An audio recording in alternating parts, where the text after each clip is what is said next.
Hey everybody, welcome to my channel, The Great Pumpkin Carver.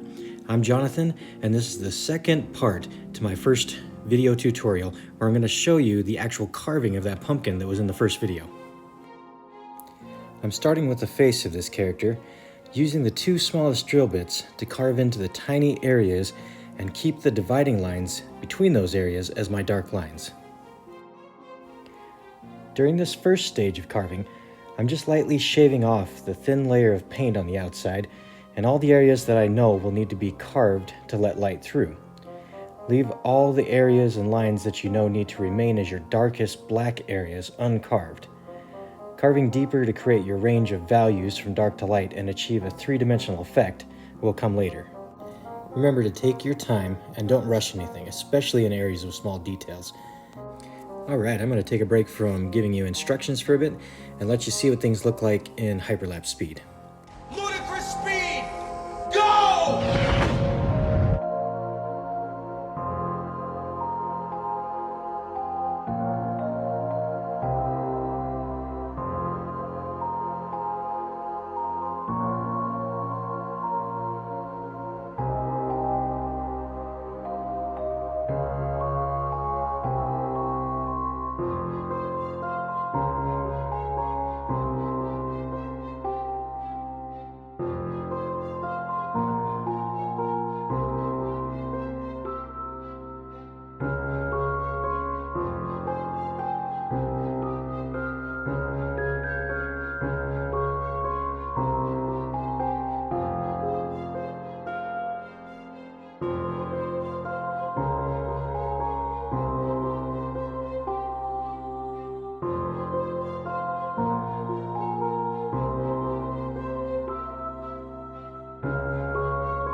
Hey, it's me again, back with more tips.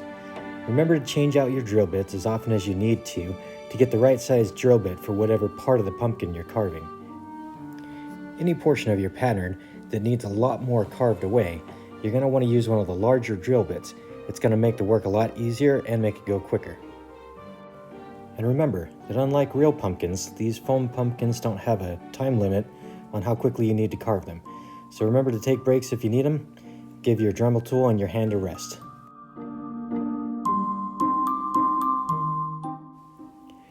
Now in this part of the video, I wanted to show you a good example of how there were certain lines missing from my pattern after getting everything transferred onto the pumpkin, and I realized that when looking at my reference material and doing my carving. Not a big deal. All I had to do was get my permanent marker and start to draw in the lines that I was missing so that I could have better guidance as I was doing my carving. Here I wanted to show you how I traced the base of the light onto the pumpkin so I can cut that hole to get the light into the pumpkin.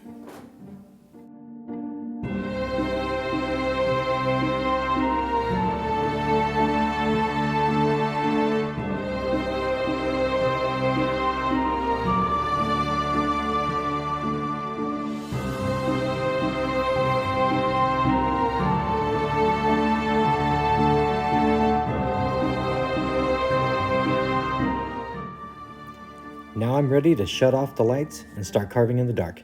I've got a small tablet like this that has my picture on it so I can use it as a reference as I carve with the lights off. Alright, let's start carving in the dark. I know that things don't show up on the video very well at this point, but they will as I start to carve deeper into certain areas and really get that light to shine through. I found that carving in the dark like this is the only way to tell how deep I need to go in any given area of the design. It allows me to carve to the right depth to get the proper shading and highlights I want to achieve the three-dimensional effect that I'm looking for.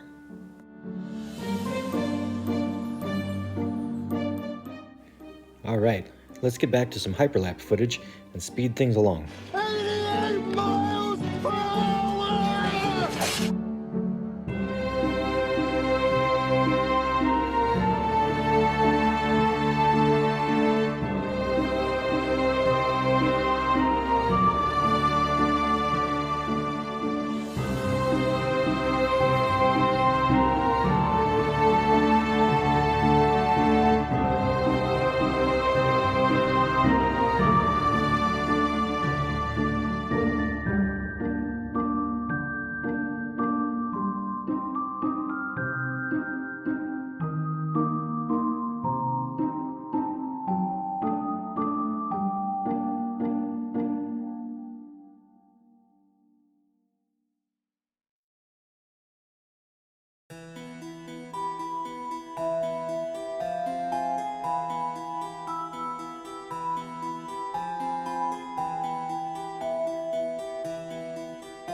Now I'm slowing the video down again here to let you guys see how I carved this hand, which I think is a real focal point of the carving.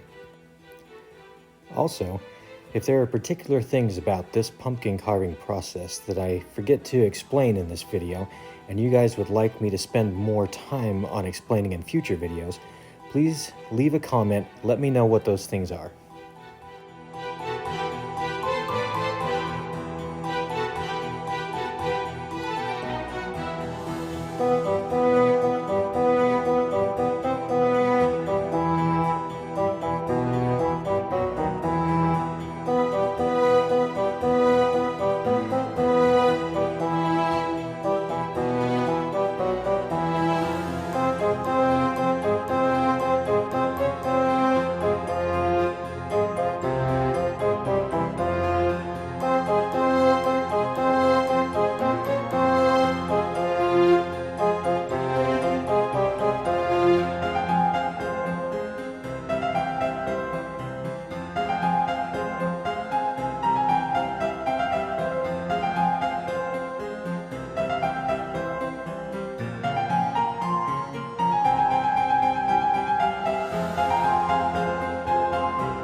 Here's the finished product.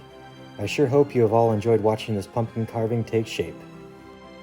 This is definitely one of the more sinister characters I've ever carved in one of my pumpkins.